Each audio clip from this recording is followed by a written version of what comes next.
अस्सलामुअलैकुम वरहमतुल्लाहि वबरकातुहू। दोस्तों, कैसे हैं आप सभी। उम्मीद है कि आप सभी बखैर होंगे, घर में होंगे, स्वस्थ होंगे।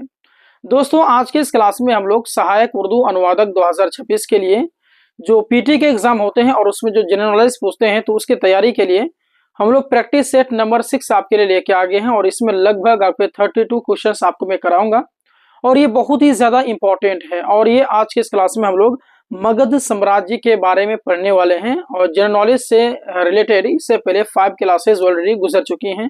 उसके बाद में उर्दू ग्रामर का भी क्लासेस शुरू हो चुकी हैं और अनुवाद अभ्यास तो आप लोग कर ही रहे हैं। तो संपूर्ण तैयारी शुरू हो चुकी है। तो आप लोग जो है कि प्रत्येक क्लास को देखा करें, जो मैं लाया करूंगा। और ये जो मगध साम्राज्य है, ये इसके बारे में मैं लगभग आपको टारगेट है कम से कम 200 प्लस ये क्वेश्चंस कराऊंगा।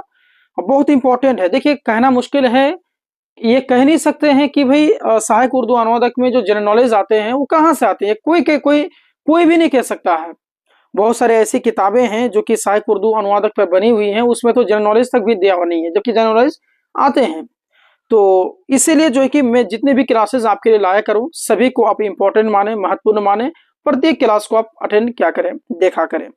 तो मगध साम्राज्य के बारे में पढ़ेंगे। उसके बाद में जब ये टॉपिक खत्म हो जाएगा, उसके अलावा भी बहुत सारी चीजें हैं, बिहार जीके के अंदर में है, देश विदेश की जीके में है, बहुत सारी चीजें मैं आपको प्रत्येक जो है कि एक मतलब कि एक के बाद एक मैं कराते रहूंगा। हर एक चीज को आप देखेंगे ध्यान से, ठीक है।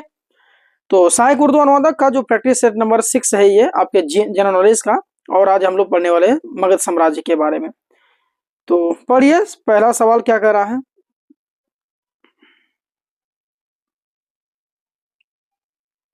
चलिए, सवाल नंबर 1 कह रहा है कि मगध की प्राचीन राजधानी क्या थी। आपके सामने में प्रश्न है कि मगध की प्राचीन राजधानी क्या थी। इसी को आप उर्दू में देख लेंगे कि मगध की कदीम राजधानी क्या थी। मतलब प्राचीन को कदीम कहते हैं ना, तो ये क्या थी। आपके सामने में ऑप्शंस हैं, वैशाली, पाटलिपुत्र, या फिर आपके राजगृह, या फिर उज्जैन। अच्छा, मैं आपको एक बात और कह देना चाहता हूँ, जो स्टूडेंट बीपीएससी टीआरई 4 की तैयारी कर रहे हैं और उनके लिए भी ये बहुत ही महत्वपूर्ण है, क्योंकि जो जीके जीएस से जो क्वेश्चंस आते हैं, तो उसमें जो ये मगध साम्राज्य है, ये बहुत ही ज्यादा इंपॉर्टेंट है और मगध साम्राज्य से क्वेश्चन देखने को मिलते हैं। तो ये बीपीएससी टीआरई 4 के लिए भी इंपॉर्टेंट है और सहायक उर्दू अनुवादक के लिए भी इंपॉर्टेंट है, तो दोनों के लिए इंपॉर्टेंट है। तो जो स्टूडेंट बीपीएससी टीआरई 4 की तैयारी कर रहे हैं, वो और ज्यादा ध्यान से इस क्लास को देखेंगे। तो मगध की प्राचीन राजधानी क्या थी। तो मगध जो है, इसकी प्राचीन राजधानी अगर कहा जाए वो क्या है। आपके सामने 4 ऑप्शन है। इन चारों में अगर आपको पता है तो आप लोग कमेंट करने की कोशिश करिएगा और आप हमें लास्ट में ये भी बताते जाइएगा कि आपका कितना स्कोर बन रहा है। तो मगध की अगर प्राचीन राजधानी की बात किया जाए, तो आपका ऑप्शन नंबर क्या हो जाएगा, सी बिल्कुल राइट हो जाएगा, राजगृह। यानी कि राजगृह जो है, ये आपके मगध के कदीम राजधानी में से मतलब कि पहले राजधानी थी, ये बात है, ठीक है। चलिए, इसी प्रकार से आइए हम लोग दूसरा क्वेश्चन हल करते हैं। बहुत ही इंपॉर्टेंट क्वेश्चन है, इसको देखिए। क्या कहा है कि मगध साम्राज्य का प्रथम प्रसिद्ध शासक कौन था। यानी कि मगध साम्राज्य जो है, इसका प्रसिद्ध शासक की अगर बात कर लें तो प्रसिद्ध शासक कौन था, सबसे ज्यादा प्रसिद्ध कौन था, इसमें से ये कहना का मतलब है सबसे ज्यादा। तो मगध, इसी को उर्दू आप देख लेंगे कि मगध सल्तनत का पहला मशहूर हुक्मरान कौन था। तो शासक को हुक्मरान कहते हैं। आपके सामने ऑप्शन है कि बिम्बिसार, या फिर आपके अजात शत्रु, या फिर आपके अशोक, या फिर आपके चंद्रगुप्त। बहुत इंपॉर्टेंट क्वेश्चन है, वीवीआई में इसे नोट डाउन करेंगे कि मगध साम्राज्य का जो प्रथम प्रसिद्ध शासक कौन था।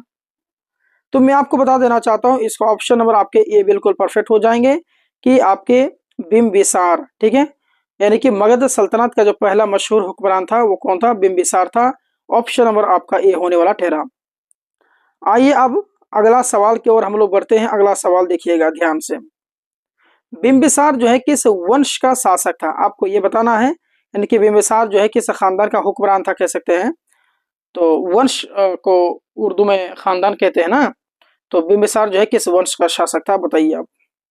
ऑप्शन देख लीजिए, नंद वंश, या फिर आपके हर्यक वंश, या फिर मौर्य वंश, या फिर गुप्त वंश। तो देखिए, ये जो बिम्बिसार है, ये आपके ऑप्शन नंबर कौन सा सही हो जाएगा, एक सेकंड रुकिए। हाँ, ऑप्शन नंबर आपके बी परफेक्ट होने वाला ठहरा। यानी कि जो बिम्बिसार है वो कौन है? तो हर्यक वंश से ये था। बिंबिसार किस खानदान का हुक्मरान था? तो ये हर्यक वंश का हुक्मरान था, शासक था। चलिए अब आइए अगला क्वेश्चन की ओर हम लोग बढ़ते हैं। नेक्स्ट सवाल क्या कह रहा है देखिए, कह रहा कि अजात शत्रु किसका पुत्र था?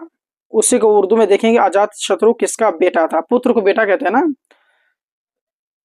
ऑप्शन देख लीजिए, अशोक या फिर आपके बिंबिसार या फिर चंद्रगुप्त या फिर आपके धनानंद। तो कौन सा सही हो जाएगा? तो अजात शत्रु किसका पुत्र था? तो भाई इसका जो ऑप्शन है वो हो जाएगा आपका कौन सा? ऑप्शन नंबर बी बिल्कुल राइट, यानी कि बिंबिसार। ठीक है, सवाल क्या था कि अजात शत्रु किसका पुत्र था? तो बिंबिसार का पुत्र था। ऑप्शन बी इसका राइट होने वाला ठहरा। अब आइए अगला देखते हैं। अगला बहुत ही इंटरेस्टिंग क्वेश्चन है कि पाटलिपुत्र की स्थापना किसने की थी? ये तो आसान है, आप लोग बताने की कोशिश करिएगा कि पाटलिपुत्र की जो स्थापना है वो किसने किया था, पाटलिपुत्र की बुनियाद किसने रखी, उर्दू में कहिए इसको। चलिए कौन हो जाएगा? उदयन। क्या हो जाएगा? ऑप्शन नंबर आपका सी बिल्कुल राइट, यानी कि उदयन। यानी कि पाटलिपुत्र की जो बुनियाद जिसने रखी थी उसका नाम है क्या? उदयन। ध्यान दीजिएगा, उदयन है नाम, याद रखिएगा। अगला देखिए, अगला क्वेश्चन आपके सामने में कि नंद वंश का संस्थापक कौन था? नंद वंश का संस्थापक, यानी कह सकते हैं कि नंद खानदान का बानी कौन था, है ना। आपके सामने में ऑप्शन से हैं घनानंद, महापद्म नंद या फिर बिंबिसार या फिर अजात शत्रु। नंद वंश का संस्थापक बताइए। तो इसका जो ऑप्शन सही होगा वो हो जाएगा ऑप्शन नंबर बी बिल्कुल राइट हो जाएगा। क्या हो जाएगा? बी बिल्कुल राइट, यानी कि महापद्म नंद। महापद्म नंद ये नंद खानदान का बाणी था।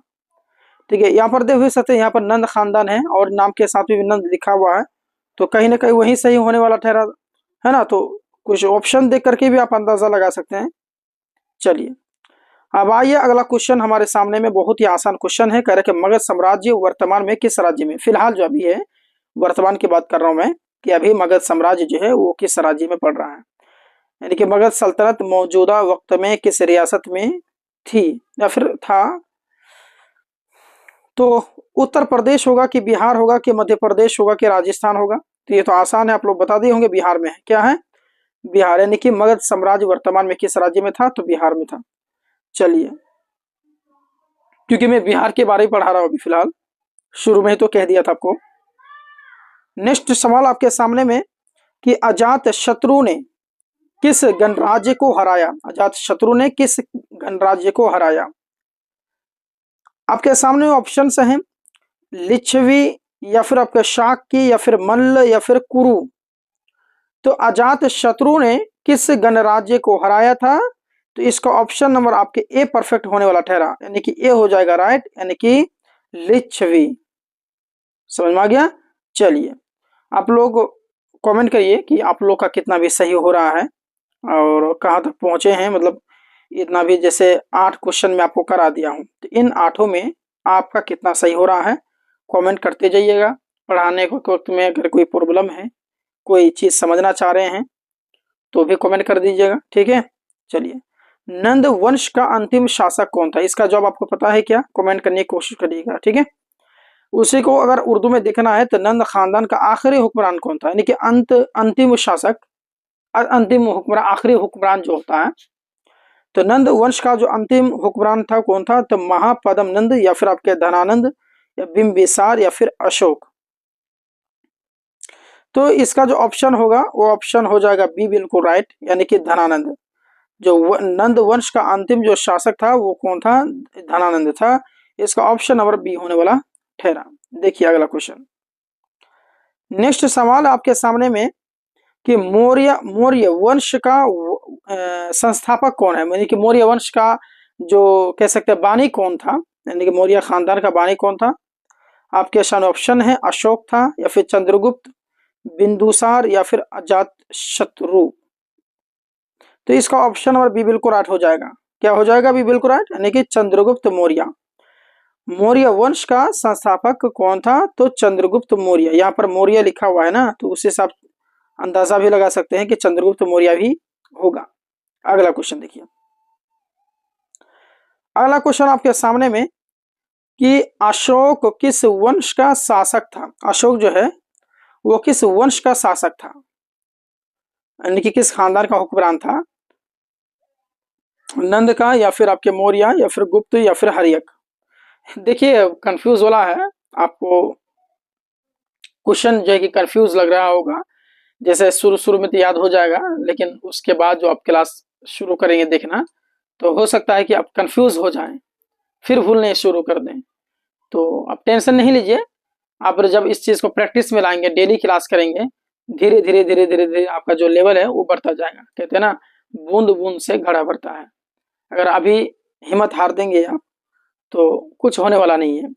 ये चीज आप तैयार, इसको अगर आप क्लास करेंगे सही ढंग से, तो मैंने आपको क्या कहा, बीपीएससी की भी आपकी तैयारी हो रही है अभी, जीके जीएस की जो जनरल नॉलेज आते हैं, बिहार जीके है ना, उसके बाद में आपके सहायक उर्दू अनुवादक की तो तैयारी हो रही है ना, वो चीज है, तो बहुत फायदे हैं आपके लिए। तो मैं क्या था कह रहा था कि अशोक किस वंश का शासक था, तो ये आपके मौर्य था। अशोक जो है वो मौर्य, यानी ऑप्शन नंबर आपका बी बिल्कुल राइट, मौर्य वंश का शासक था, हुक्मरान था। नेक्स्ट आपके सामने में कि बिंदुसार किसका पुत्र था। ये जो बिंदुसार है पुत्र मतलब बेटा ना, हिंदू बिंदुसार किसका बेटा था बताइए, अशोक का कि चंद्रगुप्त मौर्य का, बिंबिसार का या फिर धनानंद का। तो इसका जो ऑप्शन नंबर आपके जो बी है वो बिल्कुल राइट होंगे, यानी कि बिंबिसार जो है ये सॉरी बिंदुसार जो है ये आपके चंद्रगुप्त मौर्य का बेटा था। इसका ऑप्शन नंबर आपका बी बिल्कुल राइट होगा। अगला आपके सामने में कि कलिंग युद्ध किसने लड़ा। कलिंग युद्ध जो है, जिसे कि युद्ध को जंग कहते हैं ना, कलिंग जंग किसने लड़ी, चंद्रगुप्त ने या फिर बिंदुसार ने, अशोक ने या फिर बिंबिसार ने। तो अशोक हो जाएगा, सी राइट हो जाएगा अशोक, यानी कि अशोक जो है वो कलिंग युद्ध लड़ा था। अगला क्वेश्चन देखिए, क्वेश्चन अगला है अशोक ने किस धर्म को अपनाया। ये बहुत इंपॉर्टेंट सवाल है, इसको वीवीआई में आप लोग नोट कर सकते हैं कि अशोक ने किस मजहब को अपनाया था, जैन, बौद्ध, वैदिक या फिर शैव।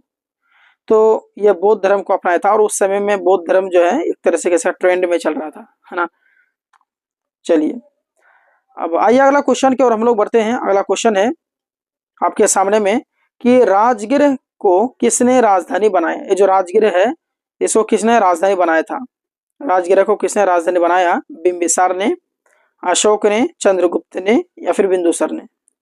तो राजगीर को किसने राजधानी बनाया था, तो इसका ऑप्शन नंबर आपका ए बिल्कुल राइट हो जाएगा, यानी कि बिंबिसार। राजगीर को राजधानी बनाने वाले कौन है, बिंबिसार हैं। इसका ऑप्शन नंबर आपका ए होने वाला ठहरा। अगला देखिए, अगला क्वेश्चन आपके सामने में कि मगध का दूसरा नाम क्या है। इंपॉर्टेंट क्वेश्चन है ये, ध्यान से आप बताने की कोशिश करें कि मगध का जो दूसरा नाम है वो क्या है, क्या था। मगध का दूसरा नाम क्या था, दक्षिण बिहार, उत्तर बिहार, काशी, कौशल। तो भाई दक्षिण बिहार होगा, क्या हो जाएगा, दक्षिण बिहार। इसका ऑप्शन नंबर आपका ये होने वाला राइट ठहरा। अगला देखिए, चलिए बताइए कि मगध के क्या है उत्थान का मुख्य कारण क्या था।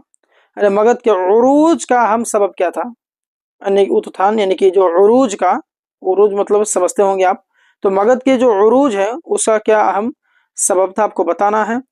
उपजाऊ भूमि या फिर आपके लोहा, नदी या फिर आपके सभी। तो मगध के उत्थान का जो मुख्य कारण था वो है आपका ये सभी, यानी कि उसका मुख्य कारण क्या था, उपजाऊ भूमि या फिर आपके लोहा या नदी, तीनों आपके राइट होंगे, इसीलिए इसका ऑप्शन नंबर डी बिल्कुल राइट होगा। अगला क्वेश्चन देखिए, इंपॉर्टेंट क्वेश्चन है कि चंद्रगुप्त मौर्य का गुरु कौन था। इंपॉर्टेंट है, चंद्रगुप्त मौर्य है उसका गुरु कौन था। गुरु को उस्ताद कहते हैं, चाणक्य या फिर अशोक, बिंबिसार या फिर धनानंद। तो देखिए चंद्रगुप्त मौर्य का जो गुरु था वो आपका चाणक्य था। इसका ऑप्शन नंबर क्या हो जाएगा, ए हो जाएगा राइट, इसीलिए इसका ए को ताला लगाएंगे आप। नेक्स्ट सवाल देखिए, देखिए अगला है मेगास्थनीज किसके दरबार में आया।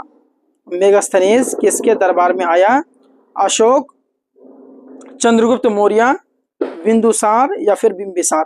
तो ये जो आपके जो मेगास्थनीज किसके दरबार में आया था? इसका जो राइट ऑप्शन होगा वो ऑप्शन नंबर बी बिल्कुल राइट हो जाएगा, यानी कि चंद्रगुप्त मौर्य। मेगास्थनीज किसके दरबार में आया था? चंद्रगुप्त मौर्य। सभी को आप ध्यान से समझेंगे, ठीक है, बार बार आप जब सुनेंगे तो याद हो जाएगा आपको, मतलब कॉपी में लिख करके रट्टा मारने की कोई जरूरत नहीं है। अगर आप ध्यान से सुनेंगे भी और फिर जब लास्ट में हम लोग जो कि महामैराथन क्लास लाएंगे, इसका फॉर्म आने दीजिए, अभी तो नहीं आया है, फॉर्म आ जाने दीजिए। उसके बाद में जब समय आएगा एग्जाम का, उस समय हम लोग महामैराथन लाएंगे, उसमें जो कि ये सारी चीजें जो भी मैं आपको पढ़ाऊंगा, सारी चीजों को जो है कि मैं महामैराथन के अंदर में लाने की कोशिश करूंगा। फिर आप लोग जो है कि प्रत्येक चीज को रिवाइजिंग करेंगे, हो जाएगा। अगर अभी आप ध्यान से सुनेंगे, फिर लास्ट में रिवाइजिंग क्लास लाया जाएगा, रिवाइजिंग जब आप करेंगे तो क्लियर हो जाएगा, आपका टेंशन नहीं लीजिए। अर्थशास्त्र किसने लिखा है? बहुत इंपॉर्टेंट क्वेश्चन। चाणक्य ने, कालिदास ने, अशोक ने, बिंबिसार ने। तो अर्थशास्त्र को लिखने वाले चाणक्य था। कौन था? अर्थशास्त्र को लिखने वाले चाणक्य था। इसका ऑप्शन नंबर ए राइट हो जाएगा। देखिए क्वेश्चन नंबर अगला। अजातशत्रु ने किस गणराज्य को पराजित किया? अजातशत्रु ने किस गणराज्य को शिकस्त दी, ऐसा कह सकते हैं? लिच्छवी, या फिर आपके मल्ल, शाक्य, कुरु। तो इसका जो राइट आंसर होने होगा वो आपका ऑप्शन नंबर आप क्या हो जाएगा? ए हो जाएगा राइट, ठीक है। लिच्छवी, अजातशत्रु ने किस गणराज्य को पराजित किया, मतलब शिकस्त देना, हरा देना। तो ऑप्शन नंबर ए आपके बिल्कुल राइट हो जाएंगे। क्वेश्चन देखिए अगला, बहुत इंपॉर्टेंट क्वेश्चन, कि उदयन किसका पुत्र था? उदयन जो है ना, उदयन जो है ये किसका ये लड़का है, पुत्र है? तो बिंबिसार का, अजातशत्रु का, अशोक का, या फिर चंद्रगुप्त का। तो इसका हो जाएगा अजातशत्रु। इसका ऑप्शन नंबर आपके बी राइट हो जाएगा। अगला देखिए, क्वेश्चन नंबर 23 तक आगे हम लोग। क्वेश्चन नंबर अगला है कि शिशुनाग किस वंश का संस्थापक था? शिशुनाग जो है तो यह किस वंश का संस्थापक था? यानी कि शिशुनाग जो है किस खानदान के बानी था, कह सकते हैं? हर्यक का, शिशुनाग का, नंद का, मौर्य का। अच्छा, इन ऑप्शनों को देख करके क्या आप लोग अंदाजा लगा सकते हैं कि शिशुनाग किस वंश का संस्थापक था? जिन स्टूडेंट को याद है तो बता सकते हैं, लेकिन अगर आपको याद नहीं है, मैंने पढ़े ही नहीं है, आपके लिए पहली बार यह आया है, क्या आप इन ऑप्शनों को देख करके बता सकते हैं कि कौन सा सही होगा? बहुत सारे स्टूडेंट जो है अनुभवी लगाए होंगे। हाँ, क्या हो जाएगा? बी बिल्कुल राइट हो जाएगा, शिशुनाग। क्यों जानते हैं? देखिए, यहाँ पर शिशुनाग है, यहाँ पर भी शिशुनाग है, जब दोनों एक जैसा है ना, ठीक है, तो शिशुनाग यहाँ पर है, तो ऑप्शन नंबर आपका ये बी बिल्कुल राइट हो जाएगा। क्योंकि देखिए यहाँ पर शिशुनाग है, यहाँ पर भी शिशुनाग है, तो ये थोड़ा सा अंदाजा भी आप लोग लगा सकते हैं, ऐसी बात नहीं है। चलिए क्वेश्चन अगला देखिए क्या कह रहा है। कालाशोक किसका उत्तराधिकारी था? यानी कालाशोक किसका जानशीन था, कह सकते हैं, जानशीन। शिशुनाग का, बिंबिसार का, अशोक का, चंद्रगुप्त का। तो देखिए इसका ऑप्शन नंबर कौन सा हो जाएगा? शिशुनाग हो जाएगा, बिल्कुल राइट, यानी कि ए। कालाशोक किसका जानशीन था? तो शिशुनाग का था। ऑप्शन नंबर आपका ए परफेक्ट हो जाएगा। अगला देखिए, क्वेश्चन नंबर अगला है, इसमें कह रहा है आपको कि द्वितीय बौद्ध संगीति कहाँ हुई? दूसरी बौद्ध संगीति जो है वो कहाँ हुई थी? राजगृह में, वैशाली में, पाटलिपुत्र में, नालंदा में। तो भैया इसका ऑप्शन नंबर बी बिल्कुल राइट हो जाएगा, वैशाली में, यानी कि द्वितीय बौद्ध संगीति जो है वैशाली में हुआ था। ऑप्शन नंबर इसका बी बिल्कुल राइट हो जाएगा। अगला देखिए, महापद्म नंद को क्या कहा जाता है? महापद्म नंद को क्या कहा जाता है? यानी महापद्म नंद को क्या कहा जाता है? सर्वचित्रांग, ये उसके बाद में देवप्रिय, या फिर आपके प्रियदर्शी, या फिर आपके महान। तो महापद्म नंद को क्या कहा जाता है? यानी कि आपका ए बिल्कुल राइट हो जाएगा, यानी कि सर्व अक्षंत्रांतक, ठीक है। चलिए अगला क्वेश्चन आपके सामने में कह रहा है कि नंद वंश की राजधानी क्या थी? इंपॉर्टेंट क्वेश्चन में इसको आप जो है कि लिख लेंगे, ये इंपॉर्टेंट है। नंद वंश की राजधानी जो है क्या थी? तो पाटलिपुत्र, राजगृह, वैशाली, या फिर काशी। तो इसका ऑप्शन नंबर आपका हो जाएगा राइट, पाटलिपुत्र। क्या हो जाएगा? पाटलिपुत्र, यानी कि नंद वंश की राजधानी क्या थी? तो पाटलिपुत्र थी। इसका ऑप्शन नंबर ए होने वाला ठहरा। अगला देखिए, क्वेश्चन 28वां हम लोग पहुंच चुके हैं, मंजिल के बिल्कुल हम लोग करीब हैं। चलिए, क्वेश्चन अगला कर रहा है कि धनानंद को किसने पराजित किया? आप बताएंगे कि धनानंद को किसने पराजित किया था?